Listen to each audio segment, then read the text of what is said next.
Guys, you are in A-level mechanics. This is revision for projectile motion. And in this video, I'll describe the physics that lays behind the scene. Let's get started. So here we consider a projectile which is thrown from point O, from initial point here, that's on the ground, with the speed of u, that's initial speed, at an angle of theta to the horizontal. So that angle is marked. And this is the angle to a horizontal or to the horizontal.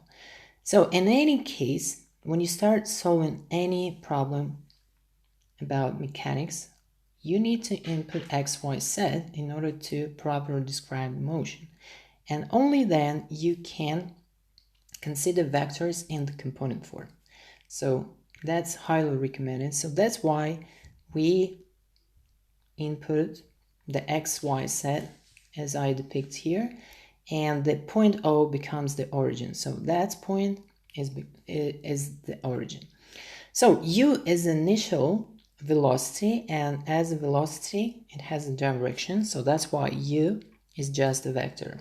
So you need to remember that displacement, velocity, and acceleration, they are vectors. Okay, the distance traveled and speed, they are scalars, so make sure you remember that. Okay, so how to describe the motion? Here is because I promised you to provide some physics, some arguments from physics. You need to remember that in this case, we might have accelerated motion and we might have uniform motion. And this 2D problem, we split, so that's actually 2D, two-dimensional problem. We split separately and we consider independent motion along x direction and along y direction. So that's why the resultant motion is going to be a superposition of x motion and y motion, or the components in x and y direction. So normally in mechanics in A level, we, instead of x, y, we actually input the I unit vector and j unit vector, vice versa, which has a unit, each one has unit length, and it's directed along x and y axis actually. So let it be I and let it be j vector, and now it's everything ready to start describing motion, except for the last thing.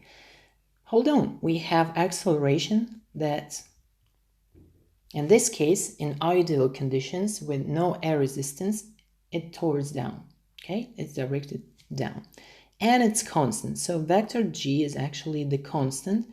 So that's why many problems about projectile particularly, so we consider in the plane of constant acceleration.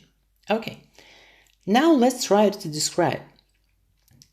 We will remember s, just we are going to use s SUVAT, but also we will be using acceleration. So acceleration is the vector, and it will have two components, along I and along j direction. So that's why if we make a projection vector A, so that means you'll have only vertical components. So that's why horizontal component for vector A is 0. Okay, so now let's remember that acceleration is change in velocity over time, and this is also vector. So that's why we'll have v minus u over time, from where we can rearrange to find velocity as the function of time. So we multiply by time and transfer u initial vector to the left side. So that's why we'll get plus at. So this is the vector equation. However, if you break down by the components, you'll actually find out that it's going to be v x component and v y component. So actually along x direction or along I direction and along j direction. So this is how you can use and rewrite this equation for velocity in the component form. So you do the same for u components, ux, uy, And on top of that, you add time multiplied by A components. So A components is, let's first drop the time as the factor. And here we are going to put two components as 0 and negative g, okay? If you write each component for velocity, you'll have actually two equations. But I'll use matrix form, and that's why I'll use column vectors. So next one. Let's go to S. You remember the formula that displacement, in this case, is simply u times time and plus at squared over 2. So that's why displacement we can split by two components. So x component and y component will be written in the form. So u means ux and uy times time and plus t squared over 2 multiplied by a components. So by a components is 0 and g and negative g. So that's why we'll have this sort of equation that tells you something about displacement. But because, let's have a look about displacement. Because we start from 0 point, right? We're going to use the following. So assume that this is the vector of displacement. It every time shows you the position of the projectile at the instant time t. Okay, so it starts from the origin, so that's why actually it's considered as the position vector. So instead of displacement, we actually will have the position vector coordinates. Okay, because the initial point here will have 0 coordinates. So that's why definitely if we want to define, let's say, position vector s in a given point of time, so here's when an object is here, it will have two components, the vertical component along j direction or y direction and a horizontal one. So that's why here, instead of displacement, we actually write in a position vector for the projectile. Position vector. And if you would like to transfer it in set of coordinates, it's simply they will have x and y coordinates. So this point, as a normal point, will have x and y coordinates. So that's why instead of sx and sy, we'll have the coordinates actually, x and y. Okay, now let's go back to ux and vx.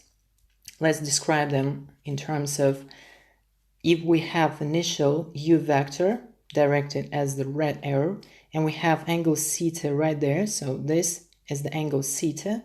So we can describe components using just simply components.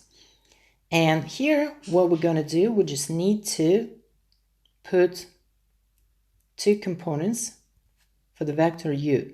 This is going to be, better to use another color.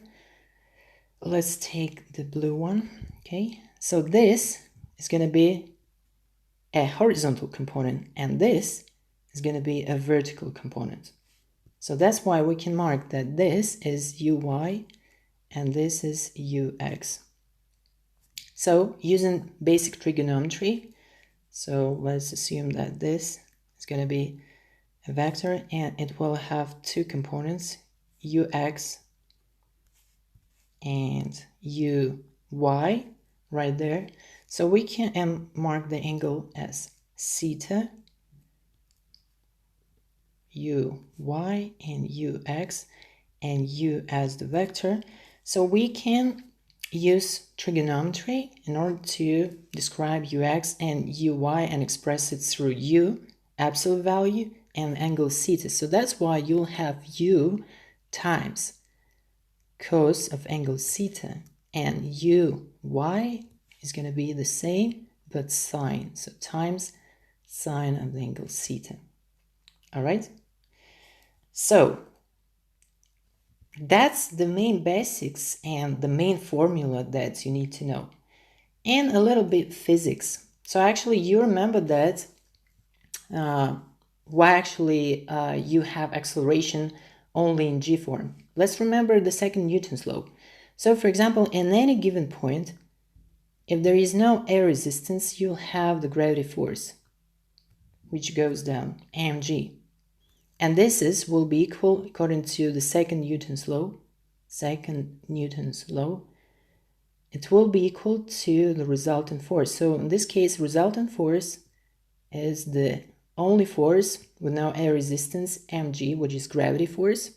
So this is the gravity force. And it will be equal to ma.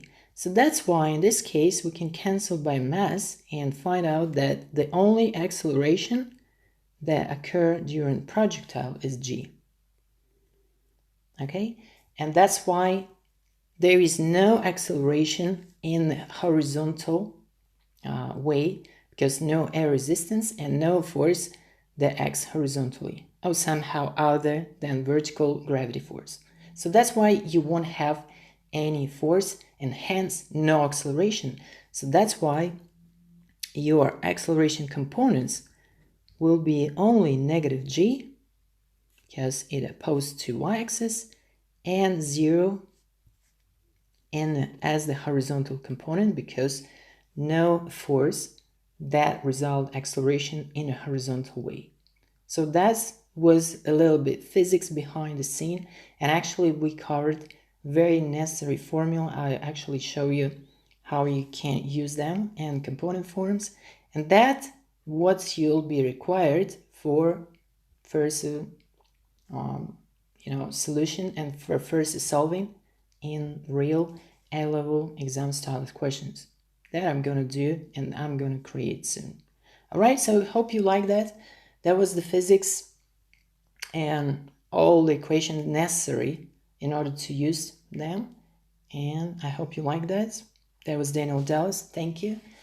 Don't forget to cover A-level resilience classes for A-level maths. That's sort of foundation level, and you can have different levels, like from basics to medium one. And I'll be in cooperation, so I'll set up other problems that might be tricky for you, sort of like hard problems and challenging level for you guys. Thank you, and see you later.